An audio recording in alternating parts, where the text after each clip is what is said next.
இளையராஜா என்பவர் ஒரு இசை கடவுள். கடவுளுக்கு கோயிலுக்கு போகணுங்கிற அவசியமே இல்ல. இளையராஜா அவர்கள் எங்க போனாலும் அதுவே அவரே ஒரு கடவுள், ஒரு கோயில் தான்.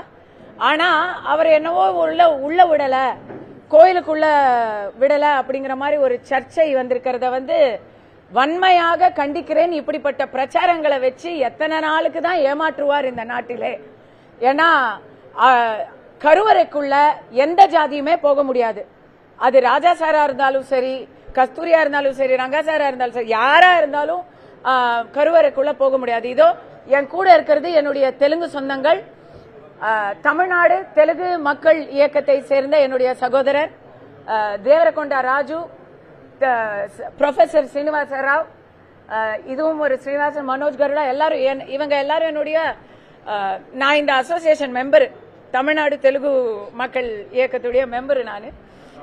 அவங்க யாரும் யாரு நினைச்சாலும் கருவறைக்குள்ள போக முடியாதுங்க. அது எந்த ஜாதியா இருந்தாலும் சரி, பிராமின்ஸா இருந்தாலும் சரி, கருவறைக்குள்ள போக முடியாது.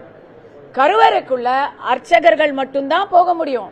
தமிழ்நாட்டை பொறுத்த வரைக்கும் அனைத்து ஜாதியினரும் அர்ச்சகர் ஆகலாம்.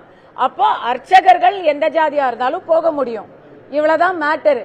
இத திரிச்சு பிரிச்சு பேசுற இந்த வன்ம போக்க கண்டிச்சு தான் நவம்பர் 3ஆம் தேதி கஸ்தூரி பேசினா.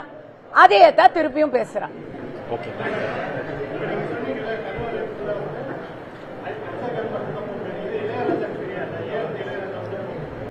அவருக்கு இல்லங்க, அவர் போக முயற்சியே பண்ணல. இதோ இங்க நில்லுங்க அப்படின்னு சொன்னாங்க, அவர் நின்றார், அவ்வளவுதான்.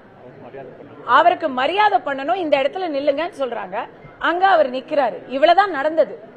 அத இங்க நில்லுங்கன்னு சொல்லிட்டாங்க அப்படின்னு சொன்னதுதான் பிரச்சனையே.